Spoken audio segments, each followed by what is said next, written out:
Hey guys, welcome back to the channel. Sunny here, and we're back again finally with a GLabs patch. It's not like there hasn't been GLabs for the last couple of weeks here. We've covered them on the channel at twitch.tv/bprimegaming, but they were literally so empty, dead, boring, and just irrelevant that I couldn't be asked making a YouTube video about it. It is what it is. Don't forget to tune in if you want to see all the stuff live every Friday. But today we finally have a good, exciting patch. Quick note about the class changes. I know a lot of you guys are looking forward and excited to hear about the PvP balance stuff. We're not going to get class PvP balance for a while. This is, of course, nothing announced, but my guess is, because they've done this in the past, is they're doing the tagging event to collect data from Guild League and PvP in general, what people are tagging and performance, and then using that to have a better data set in terms of making the PvP balances going forward. So I would not expect any big PvP changes until maybe a couple weeks after the tag event ends. And the last couple of weeks there's been some bug fixes. We have some of that as well again today with Valkyrie and Assassin. However, today is a great patch. So let's take a look here. We're using Black as a Foundry. As always, the link will be in the description for the full patch notes when you want to check the details. Quick rundown here. Cooking simplification, alchemy byproduct, weekly and daily scrolls update, Dehkia spots, they're finally adding Pilaku and Sulfur Mine. Ocean pathing improvements, UI improvements, this is huge. This is one of the biggest quality of life, definitely all year. You're gonna love this one. Some other changes and the class changes, which again are some bug fixes on Valkyrie and Assassin. First off, they are doing the bonus quest on cooking. They're simplifying that. Instead of having 9 different ones, there's just going to be one type. So they're unifying all these into just craft and hand over 100 pickled vegetables. Nice, easy, straight to the point. Then you have the choices here. For alchemy, a lot more still needed, especially with Imperial Alchemy. But for now, they are removing the proc of these items here. They're removing the chance of getting the big jackpot of 40 to 60 Kaphras. It's extremely rare. I don't know if I've ever gotten it. But they're removing those. And then they are adding plywood hardener, leather glaze, and the mystical spirit powder. And they're increasing the chance of proccing alchemy stones, base Kaphras, and crunch stones. So they do write down here, they're removing the jackpot of Kaphras, but they're increasing the rate of regular Kaphras. So it will actually be a slight net buff to the Kaphras over time, even with the removal of the jackpot. So all in all, this is fine. Removing some of those filler items, it's not a big deal. It's nice. Here, big stuff incoming. So you have the daily and the weekly boss summoning scrolls. I have hundreds of these laying around in my storage because they're not worth running. The only reason they are potentially right now is to get weapon stones and all that. But in general, they've been a dead item for a very long time. So what are they doing? They are removing them. They are removing the quest. You will not be able to accept the quest anymore. The daily, weekly quest will be gone from the game. They are also, after that patch, for around 2 weeks after it hits the official servers, they will delete all the scrolls. So once we get the patch where you can't get the quest anymore, if you want to run them, you're going to have around 2 weeks to run the scrolls you do have. If you do not run them, they will delete all the scrolls and give you a set amount of silver corresponding to the value of the scroll. Now, we don't have the details on the value, but the way they normally do this is they have the data, what are the actual average drops? It's like 0.01 NARC per scroll or whatever, right? And they'll take the silver value on the storage, the marketplace, at a specific date, probably today, we just don't know it.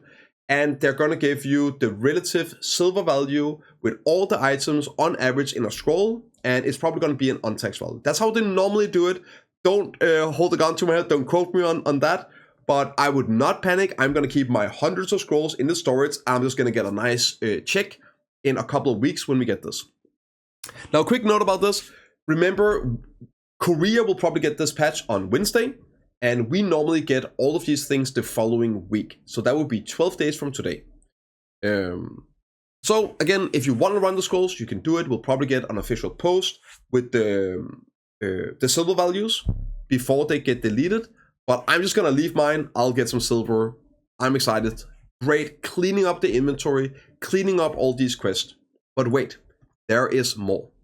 They're adding the Dehkia Lantern, Pilaku, Gel, and Sulfur. And it's exactly as we expected. It will be just like Arkman and Hysteria. It will be, both of them will be 300 AP, 400 DP recommended. The loot is exactly as expected. The treasure items will drop. They will both be dropping AARK earrings, and of course the sizzle necklace, Kaffir stones, and scrolls. So just as expected, the special drop will be Dibos, and you'll be able to grind out your treasure map. They did keep in, which is kind of nice, the Mana's Crafting Clothes, which is a crazy rare drop. It's not that valuable anymore. From Sulfur, that will still be droppable there. So great, nice, love to see it. This is also the last of the grind spots we knew were coming to the game. So there's still 3 months until Heidel Ball. We don't know if something is going to be coming and dropping in that 3 months, because this was the last piece that was at least announced. So yeah, we'll see what comes next.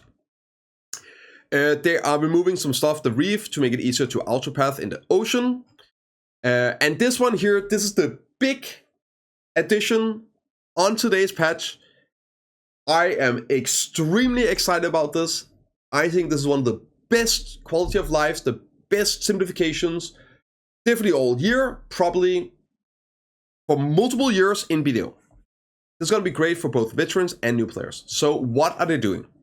They are adding integrated goods UI for all the seals and exchangeable items. So let's read a bit here. An integrated goods UI has been added that allows you to store and exchange seals in one place. You can read through all of this. I'll just explain real quick what it is. We have a lovely picture here. So they are adding this UI, all these items you have in your inventory, your Hunter seals, your Imperial seals, your Arena Solar seals, all of this stuff and much more. There's a list as well. They will be removed from your inventory and they will be going into this UI. So you'll see how many you have. You can then click on the item and you can see over here, like with the fish, the exchange options. So you no longer have to go to an NPC to exchange. You can do that right here from the UI. You'll see it updating weekly for the weekly returns and all that. The quest items, all of these seals here, they will be stored, they'll be unified, and they'll be accessible from everywhere. Cleaning up your inventory and also making it way more approachable for new players to figure out what are these items, what are they used for. And I bet there's a bunch of you guys, me included, that's gonna find out, oh, I didn't even know I had this seal laying around. Wait, I thought I already did this quest for this seal. You telling me I can get that 70 stack? Oh, I thought I already did. It's gonna be amazing. I'm excited about this. Just absolutely great.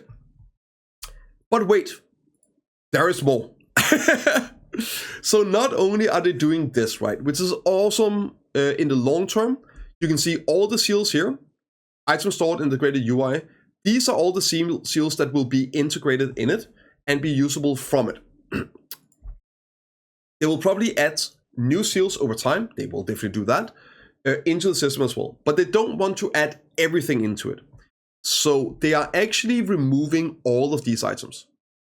All of these old, like sweet candy bag, old shiny rings. I still have some of these. I bet a lot of you guys don't even know, but this is like an event from 5 years ago, I think.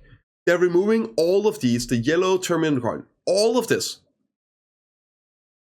are being removed from the game. And I have hundreds of these items laying around. Just in case, all the hoarders.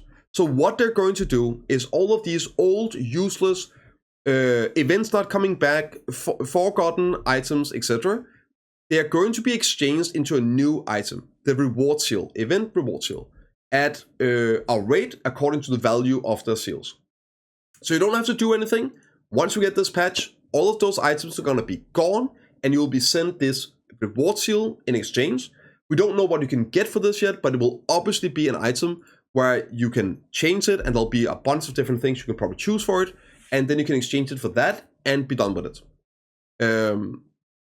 So the game is getting cleaned up. It will be, the veterans player are gonna get a ton of rewards. clean up our inventory, and new players will actually be able to easily approach events, get a better understanding of the seals they're getting, what to do with them, where they are. They're not going to take up space anymore, less need to buy inventory and all that. This is a huge W of a patch. I am so excited about this one. Great. So let's move on. Let's finish this off here. They are making the Iga Batali cannon quest easier. There is a chapter where you have to go to a cannon and shoot it somewhere. They're now making it more clearly from where the location of the cannon is installed. Next up is this UI here. You can exchange 3 of any light stones into this.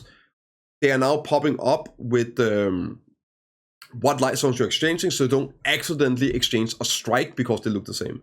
So that little pop-up where you can see the 3 different ones, that's the new addition to it. Not a big deal, but it's nice. Some quest improvements with knowledge. Again, not really anything.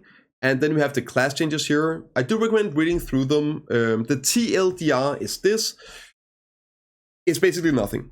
Some bug fixes. There are some attacks that was missing a hit. There are some abilities at low ranks which you don't even use that had some bugs in it. Like, so all these weird bugs on Valkyrie and Assassin. Some do have relevance for your general in-game play, but it's very slightly. There's one where like one hit on a prime ability for Valkyrie didn't go to the target you were aiming at, it hit someone else. Like, this is weird kind of small interactions. So that's being fixed. That's great. But of course, there's also one here with Shy. We're still waiting for the big PP changes. However, don't expect them until after the tech event. They're hopefully using that to collect data. So we'll see in the future. Don't hold your breath for the next couple of weeks at least for the class changes.